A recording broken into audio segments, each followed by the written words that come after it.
I'm at the Short Moment Center in Sweden. We had our first day of retreat yesterday with Huh? Rinpoche, which was amazing. It's a wonderful experience to be here with fellow practitioners and, of course, with Rinpoche. She hasn't been in Sweden at the center since 2019. So we're very happy and feel fortunate to be here together. Um, All of that is a long build up for an excuse that we won't have any slides today because Kati usually makes them and she didn't today because she's resting. And I just love to talk and chat. So I thought I'd just come without slides and I'd love to hear how it's going for you. I think everybody here is deeply familiar with the practice, and I'm happy to hear your shares, any questions you might have, anything I can do to help in your practice, clarify, let me know. We can also just sit here for an hour and meditate together. Equally fine for me. Um, but whatever you would like to do together.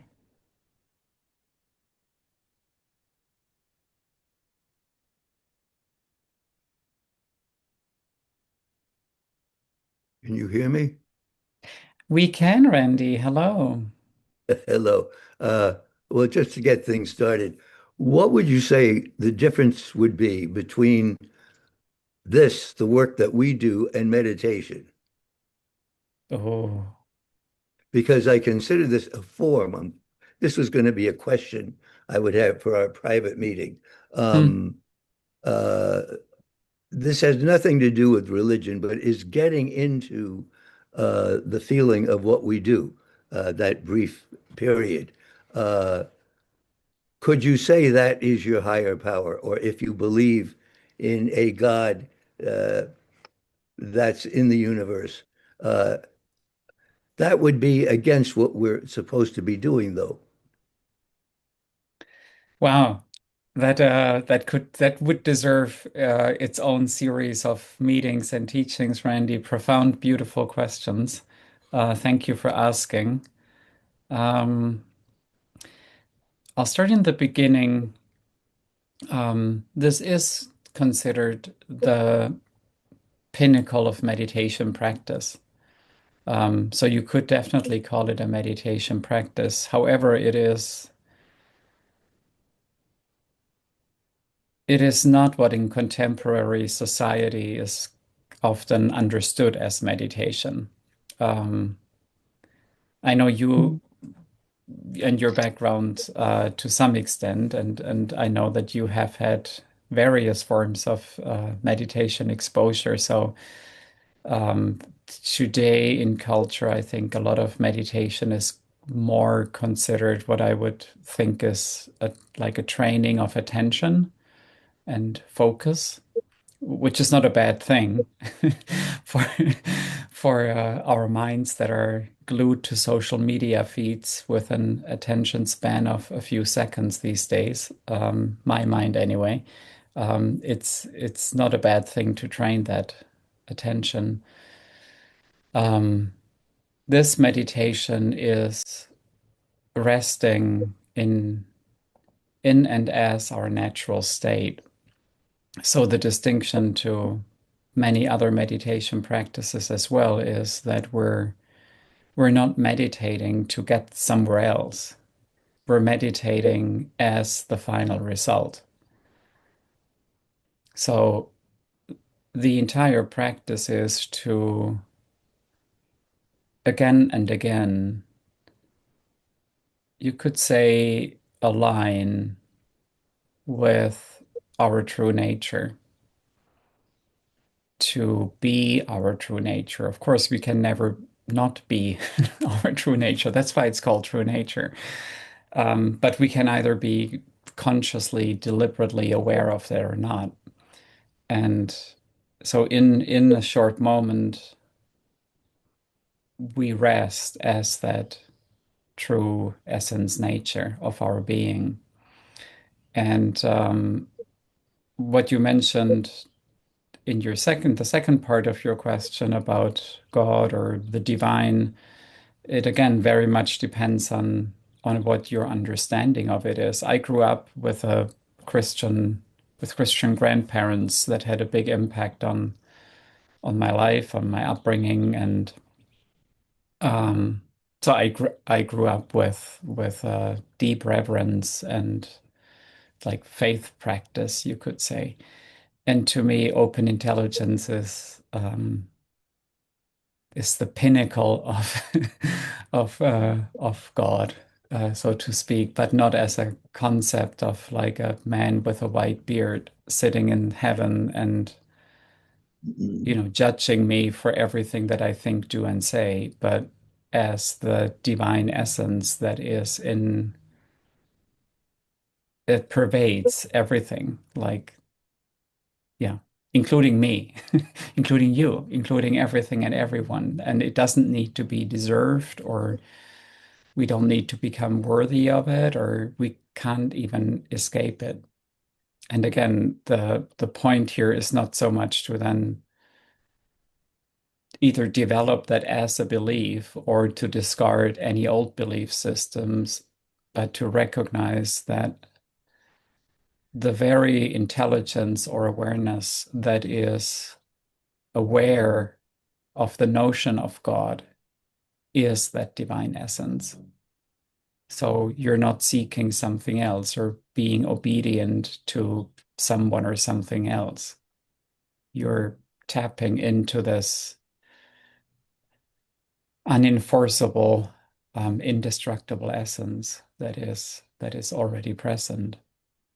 And then in each short moment, we deepen that recognition. We deepen the familiarity with what is already the case. So we're not building it. Each short moment is a growing familiarity with what has always been, is now, and always will be the case. That was a pretty long answer. That Um, told me exactly what I needed to know. Wonderful. Thank you. You're welcome. Great question. I loved reading your comments on the course. Thank you for those. Thank you. Thanks for the course. Pleasure.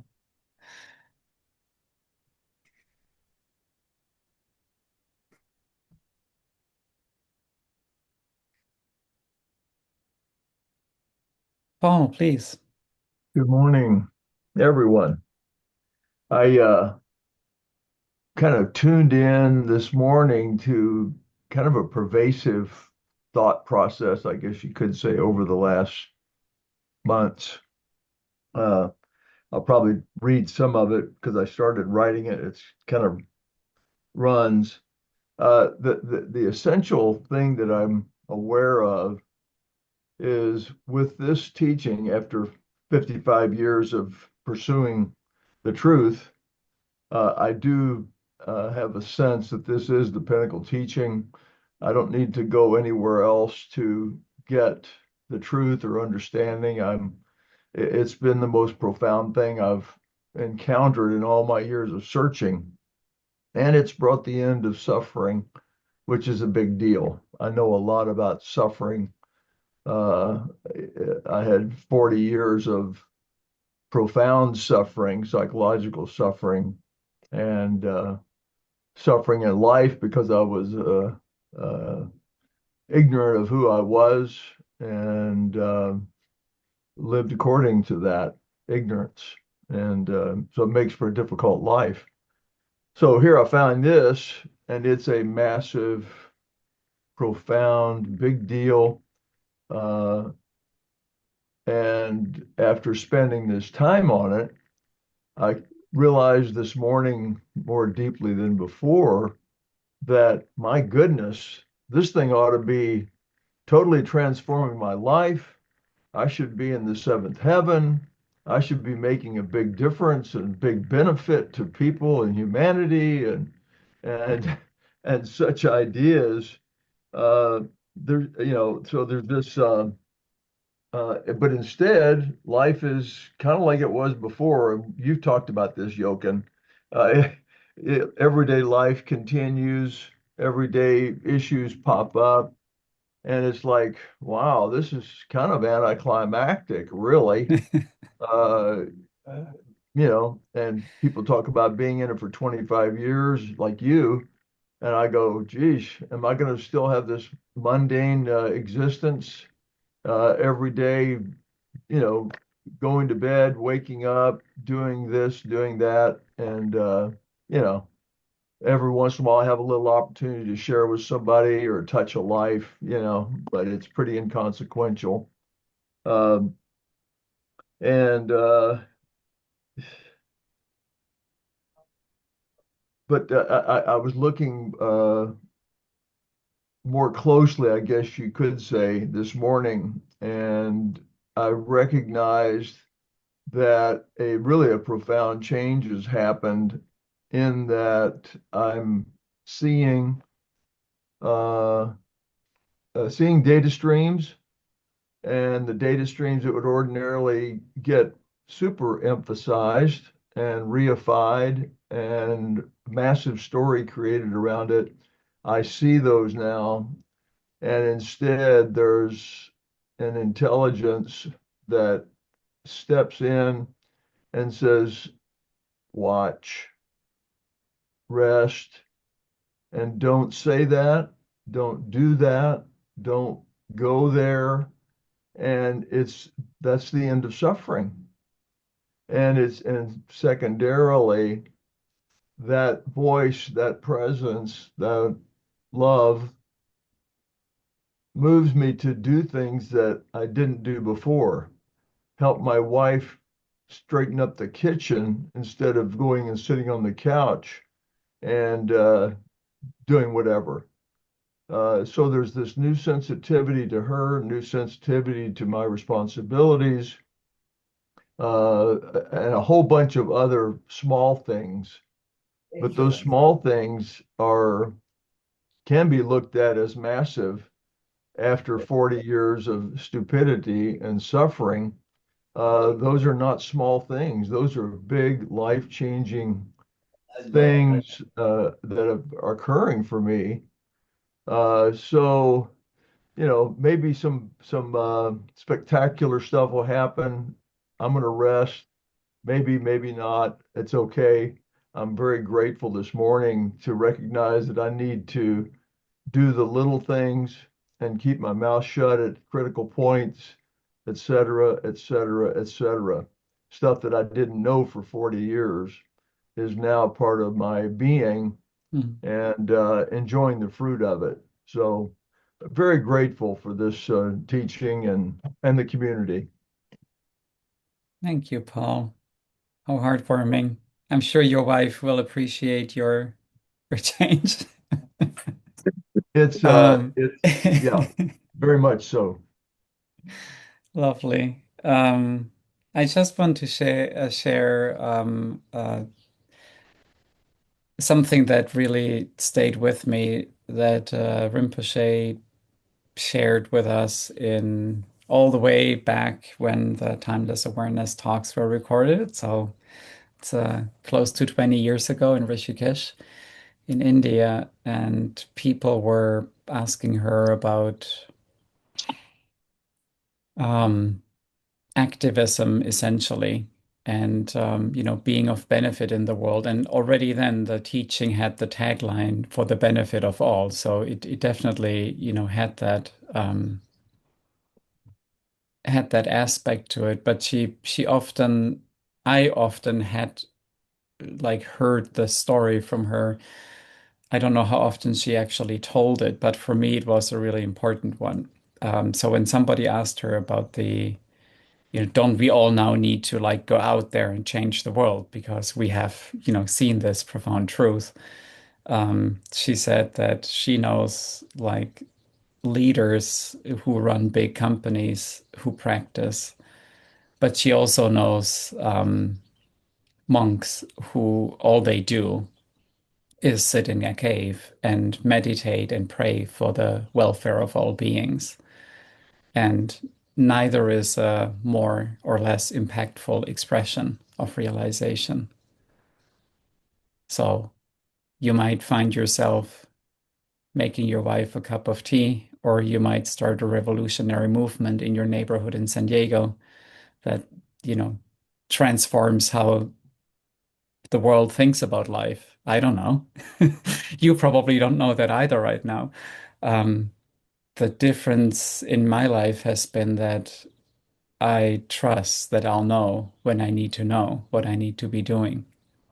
And just to let my qualities and activities come from that trust instead of me needing to do something um, has been just the sweetest relief and actually really difficult to, well, not difficult is the wrong word. It took me many repetitions of short moments to really trust that because I had grown up with a, which probably many of us have, with in a context where the more you do and the more you achieve, the better you are, the more worth you are, or hold, I guess would be. So to trust that I am worthy from the beginningless beginning, and I don't become more worthy just because I get more stuff done. That's like a revolution. And, not something that would like fly well with my family of origin, for example. Like it's just very different. And I'm not saying that anybody else needs to accept this or, run with this. I just know that for me, it's been and continues to be an incredible relief to just know that I don't need to prove anything to anybody. Like the great completion is called the great completion because it's complete. It doesn't need me to make it complete. So that's humbling, but also really a joyful discovery. So I'm all for you enjoying whatever in whatever way that shows up for you. And in the teaching yesterday, Rinpoche talked about the generosity of our sheer presence. I love that to really be present in this world is becoming an increasingly rare gift to the world. And so we don't need to do anything. You can be completely present whether you're meditating in a cave or running a Fortune 500 company or helping your wife do the dishes. So, yeah. Thank you. Thank you for sharing, Paul. I love it. Beautiful. Hi, Tom. Good to see you there.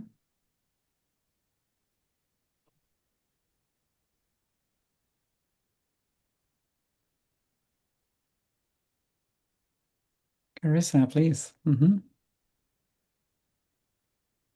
Hi. I Hi. haven't fully formed my question, so it's a little, you'll have to bear with me. But I'm psychic and my business is an intuitive one. And so my access to points of view is great, in the ability to communicate beyond. And so it's been a real process for me because it's all included, and that's what's really tidy about the practice is that I can apply it the same way as any other data stream. And I think I need to fully form a question that's kind of dovetailing on that, but what I'll sum up is I'm wondering about inquiry because I have these kind of seemingly leading edge questions that arise in working with the public and working with beings in other realms. And what's been happening lately is these inquiries will arise and then I will just relax and rest and understand that this is just more points of view and that. But there's something about it feels almost like I'm quelling inquiry or something. It feels Mm, like there's almost something suppressive about it. Um, and so I think this is kind of like building on a bigger question that I haven't quite fleshed out, but I maybe want to start there of like what about, curiosity of the nature of things, and then bridging that gap of when just wisdom awareness, you know, is more a part of your experience. hmm. Because I feel like I'm dampening some of my essence by just, you know, resting sometimes. Yeah, it's beautiful observation and insight. Which empowerment are you on, Carissa? I've been on two for a while now. Okay, all good, all good. It's actually the perfect empowerment. So the theme of empowerment too is the all beneficial nature, right, of open intelligence. And it often it often seems initially that there is open intelligence or wisdom, that has wisdom awareness as one of its qualities, you could say, and then there are all the data. And our old life was wrapped up in the data, and now we're going over here to wisdom awareness. And the two are inseparable. Your data are the sparkles of wisdom awareness. They're not elsewhere. And our only our only means, you could say, of expressions or of being emanations of the wisdom and compassion of open intelligence is in and through our experience exactly as it is. So you're streaming, if you will, um, wisdom awareness in every moment as exactly your data set. The only distinction is, are you, I want to say aware, but that sounds like this conscious, aware, deliberate awareness, which we might have in a short moment. But like, is there reification? I'm choosing this word now. Like, do you make it into something that has an independent nature, or that has, that you then need to like feel maybe even uptight about needing to do something with it? That would be a moment when you would want to emphasize more that spacious openness in which all the sparkles of energy appear. But for sure, your flow of wisdom has the particular flavor that you've just described. And there is a question in Empowerment 1, and there will be one in Empowerment 9 that goes even deeper into what are each of our particular strengths, gifts, and talents, because that is what's likely going to be our, uh, you know, most exalted expression, you could say, of open intelligence and wisdom and compassion. So if there is anything where you feel the practice is dampening down your openness to this, to the fullness of your natural experience, um, I would just suggest to take another short moment of complete perceptual openness and really allow that, whatever your experience is, allow that to continue to flow through you if that resonates, or however you do your thing. Um, and just maybe you do this anyway, but if not, maintain, like, practice short moments in the process so that you can see like the light of conscious open intelligence, of wisdom awareness, as you called it, um, while all of this is occurring. So yeah, I think it sounds more like it's one of your gifts, and the practice would not intend to dampen that down. The practice would intend, if anything, to amplify that, or to maybe, if it, I don't know if that's the case for you. I know people with like so-called extraordinary gifts who sometimes experience it as a burden. And if that was the case, the practice can help to find more space, you could say, or find more ease and freedom in the relationship to that specific experience or type of experience. But I think this inseparability of open intelligence and data is really something that, as we continue to practice, it becomes more and more obvious that our mind, exactly as it is the mind of great benefit. It's not that we one day wake up and suddenly have a mind of, I don't know, His Holiness or something like that, or Rinpoche. We might, but it's much more likely that we have just the mind we've always had, but we recognize the gold in it. And you've made a lot of your experience already your profession and your calling in the world, so like you're already very in tune with it, it sounds to me. So if anything, the practice can definitely support you in it.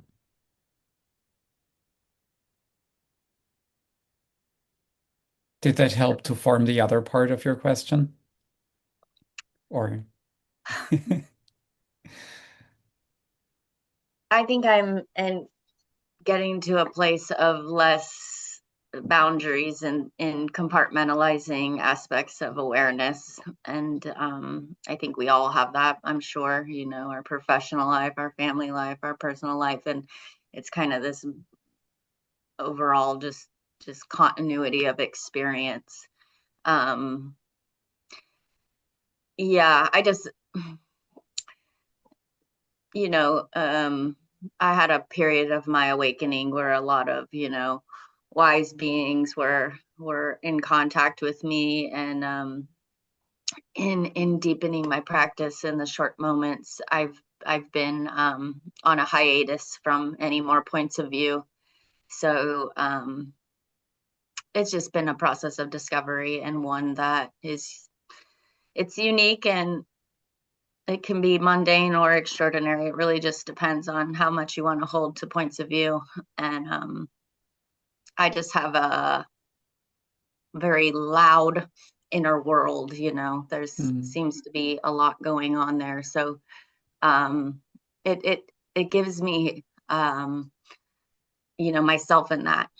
So I think, I don't find it overwhelming per se. It's quite natural. It just could be kind of confusing, There's just it's just very nuanced, but it's no more extraordinary than anybody else's experience. It's just different mm.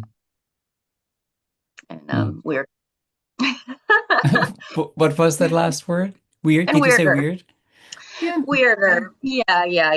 Yeah. So I won't go into too detailed, but my experience and my points of view have involved, everything from ET contact and more. So I find that this practice is very grounding, and as far out as you get in the universe, it really just matters how you feel each day, how you connect to yourself, how you connect to your body and everything. And so I find that to be a very rewarding process. So thank you for the support. Thank you. You're welcome. Beautiful. Yeah. A metaphor Rinpoche used yesterday in the teaching that always had a big impact on me also was the solidity of a mountain, like solid like a mountain, or like sometimes people refer to like really strong roots of like in our true nature, in this indestructible essence. Yeah. And then wherever mind and heart and soul or whatever our faculties are go is wherever they go. Yeah. Thank you for sharing.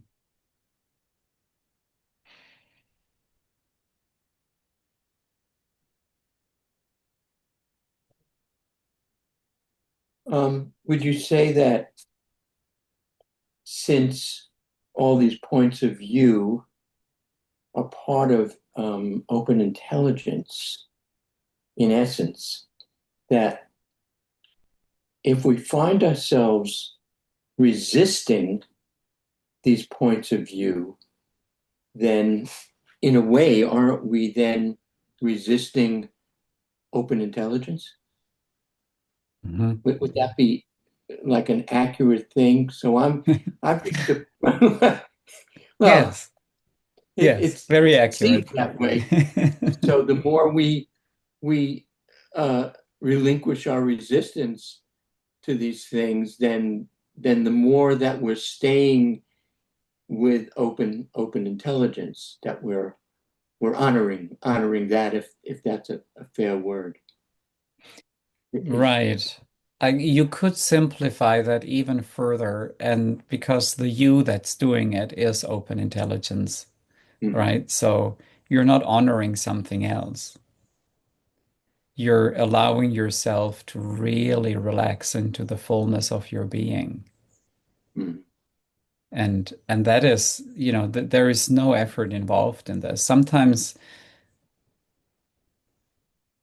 Sometimes when we think that I need to not resist in order to honor open intelligence. Yeah. It becomes this thing. And I definitely wanted to resist things that feel painful. And, but then I felt I was not honoring God or my karma or whatever. And so to really always come back to the instinctive recognition that you are the space in which all of this appears. You are the aware, basic space in which all of this experience is arising, staying, and subsiding. Even resistance happens in and as that. It's just another description. You can't not be open intelligence, and you will always express yourself in whatever way this happens, and resistance is one of these things. So when you find yourself resistance, just relax with that as well, and don't worry about it. It's all good. Done becoming a better, more deserving, more worthy being. And then pour everything into the deep motivation to let that really be the full expression. So, it always has both. Um, there is the clear recognition that nothing need be done. And from that recognition also comes, at least in my experience, a deepening wish to deepen that forevermore. Like, that motivation is definitely there. Yeah. So, but it's I had effortless. another I had another question, I guess. Um, with all that goes on in this world, I've had it. It's not. Maybe it is a challenge. Sometimes I'm very well aware of my awareness. I'm very well aware that in one of the talks, Candace said, she asked a question at the very beginning, and she said that love was in everything, if Mm. I'm remembering. You remember? Mhm. And then I wonder sometimes, I just don't have clarity on this all the time. But I wonder, with all the stuff that goes on in this world, and not just the stuff, but the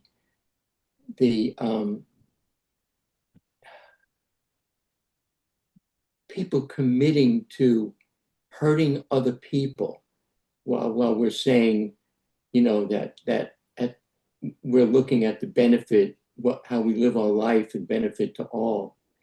And there is so much out there of killing and doing horrific types of things. Maybe you could talk to how do we come back to seeing love in everything, and also that these people who are doing these things that are really bad to children and so forth.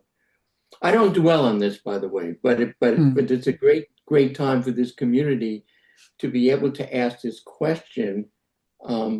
And I guess the question is, how do we tune back in? Is it all about?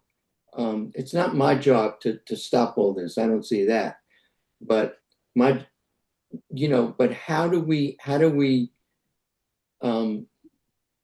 begin to see the love in everything when people aren't doing things that are benefit to all? That's basically the question. Yeah, that's why she did not use the word love in as the core term that we use, because it was clear to her that people would have exactly this question. It feels we have so many ideas about love that are so strong that it would be difficult to see that everything is love. Everything is awareness was easier for people to see because undoubtedly everything arises in, of, as, and through awareness. Like you would not be aware of the cruelties in the world without awareness. Mhm. Right? Like what you've just described to me, all of this arises, whether it's good or bad, it arises in awareness. That still leaves us with the problem of reconciling how awareness can be wholly beneficial. You could go back to empowerment too. I think you're on 9 or something, right? Eight, Eight. 8. Yeah. So you could go back and read again over empowerment too. But this is a question that usually keeps coming. And I could try and give you a philosophical answer, but it doesn't, it never really, it's never really fully satisfying, neither to give it nor to receive it. So what I would suggest is, if you look at what's happening in prior to people committing these kinds of acts that you've just mentioned, there are impulses in them. Like for all of us, we constantly have urges and surges and data streams, and some of them are expressed and some of them are not expressed. So we can actually understand how humans, other humans, how any human functions by learning how we function. It might not be the same expression, like you might not go out and, kill people or something. But you've probably at some point in your life long ago had an angry thought where you could have thrown something at somebody, or, you would never do it because you're too well behaved. But the sheer thought of that impulse is where you can practice to build your understanding of what goes on in a being, and also how that impulse as harmful with its consequences as it can be, if you really allow yourself to fully experience this impulse in yourself, you can see that that impulse itself comes from a longing for love. Mm. It's like all the what's in the tradition called the poisons, like the harmful emotions, if you will, or tendencies. They're all a yearning for wholeness, for love, or for finding God, or whatever you want to call that. And in allowing ourselves to really experience everything fully that goes through us, that all these, they might be now very small ripples for you, like of reading things maybe about politicians or, stuff that happens. There grows a compassion and an understanding where it's just clear without even thinking about it that it's not separate from love. And that doesn't justify the actions. It doesn't say it doesn't matter. If anything, it says even more, this is so unnecessary.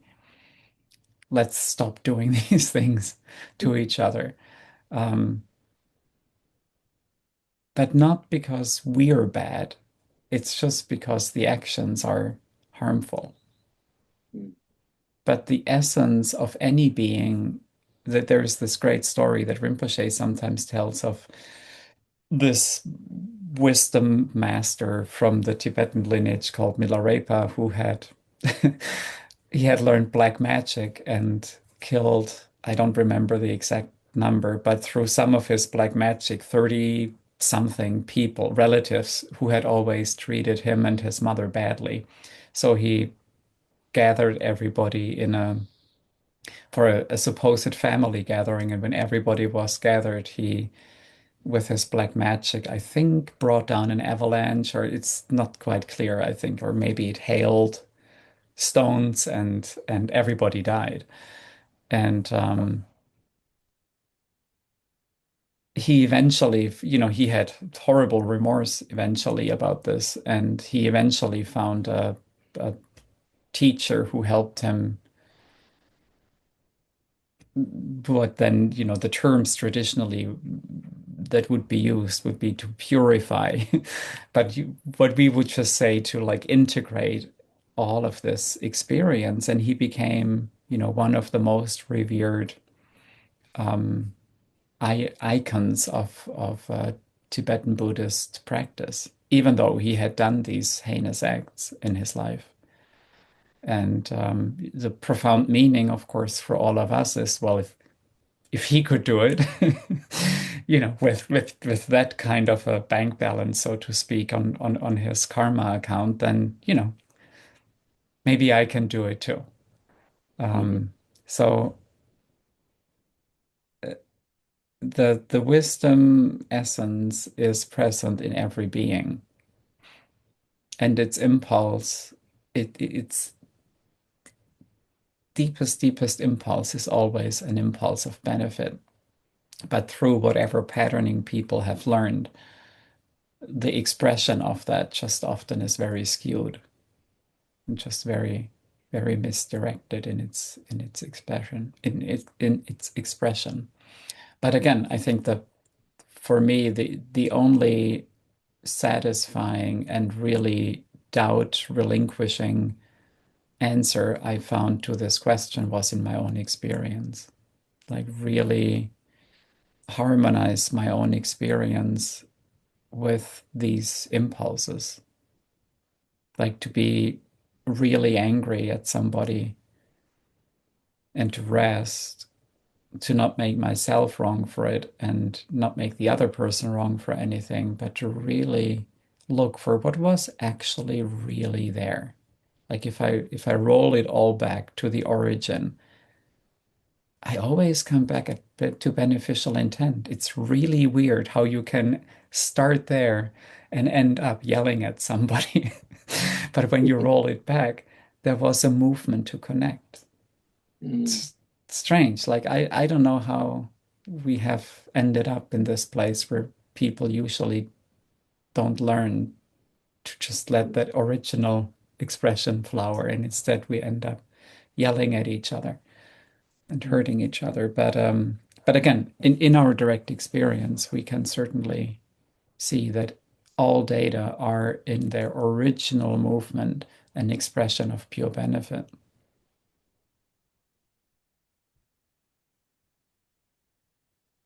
Thank you.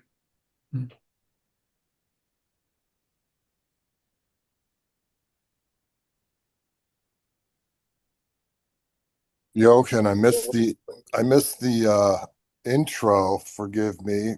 Greetings, everyone. Wonderful share and Zoom call as usual.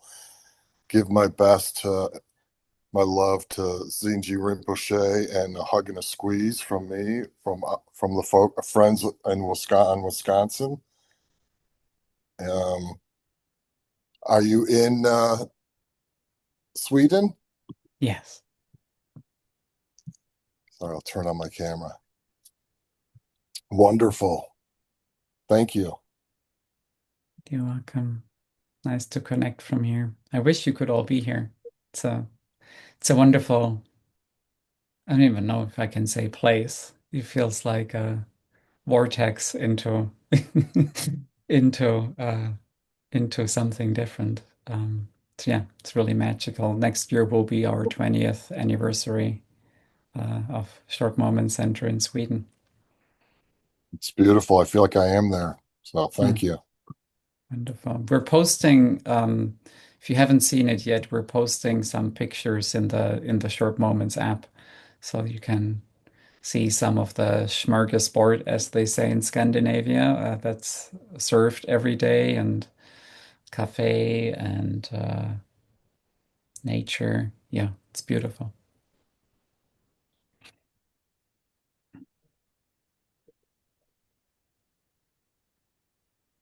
Any other questions, shares about your practice?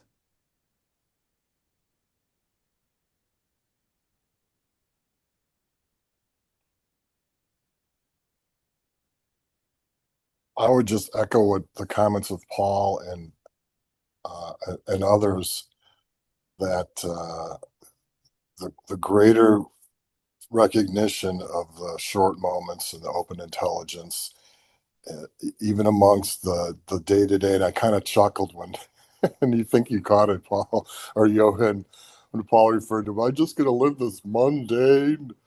I look at Johan's been at 20 years. But yes, it's as we come into it, I think I relate, I guess is what I'm trying to say. So as usual, Paul has great comments, and I put in the text in the chat. I don't know if anyone reads. It's something my father would say to me. Never mind the small things. Life is nothing but small things. So as we go through this, it's wonderful because I have others that aren't involved with the awareness of short moments, let's say, and it's a good problem to have that challenge, let's say, right? It doesn't diminish the impulses of the dynamic energy, if you will, but you have the tool set or language, if you will, to lend perspective to it as you go through it. So yeah, wonderful.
I was taking a walk today with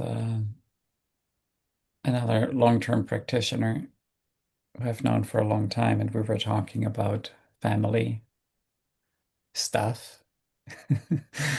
Family stuff, the stuff we all probably have had with our families. And we talk a lot about the mind in Dzogchen in particular, at least in the translations. It often talks about awareness and the mind and awakened mind and all of that. But it's equally about the heart. And so one way that I feel increasingly living inching or even micro inching my way into, is to just allow myself to live with a completely open heart, where like anytime there is a sense of tension or contraction, that can just relax, just relaxing any need for attention, supposed need for attention. So yeah, not in the face of anything. And like we spoke about the suffering in the world or our own data, or there is just so much as this contraction, the tension, the holding. And you mentioned resistance before. So to just allow ourselves to experience everything fully. That's one of the line in Empowerment 3, I think. Plunging into everyday life and experiencing everything fully. And that's like a sentence that you can just read over and yeah, that sounds nice. But then wow, it's not always nice. It's not nice to be with people who experience pain. It's not nice to be with someone who passes away. It's not nice to be experiencing a mind that goes wild in or a heart that goes wild in whatever ways they do. But whenever we allow ourselves, whenever I allow myself to really just be completely open, it's all okay. It's all okay. And that indestructible essence I mentioned before, I think I needed years, really years of practice of returning to indestructible essence again and again to even feel safe, to allow myself to feel the fullness of this life. It just always felt like too much, I guess. And so I've learned to dial it down, with a rational mind or drawing boundaries and doing all these things, and all of these can be good things and helpful tools at times, but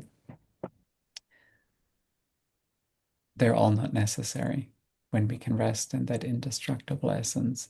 So coming back to that indestructible essence again and again, and eventually there can just be unobstructed openness that anyway is already there. We're already experiencing it anyway. But then the freedom to really allow it fully. Yeah. I don't know if that was targeted at anybody here today, but if you feel like that was good, then maybe that's why it came. Lovely. Good. I smell the soup over there, and it's usually gone by the time I come too late. So since we didn't have any questions anymore, I will hop over and get some green lentil soup, I think it is this evening, and there are usually some home-baked buns left over from the morning, so I'll have some of those. And we'll be with you, probably with Kati again next week. And it's so nice to see you all. Thank you. Thank you for joining and for being here with your beautiful presence. So good to Thank see you all. Thank you. Thank you. Love to everyone. Love to all, ZG. Thank you. Take care.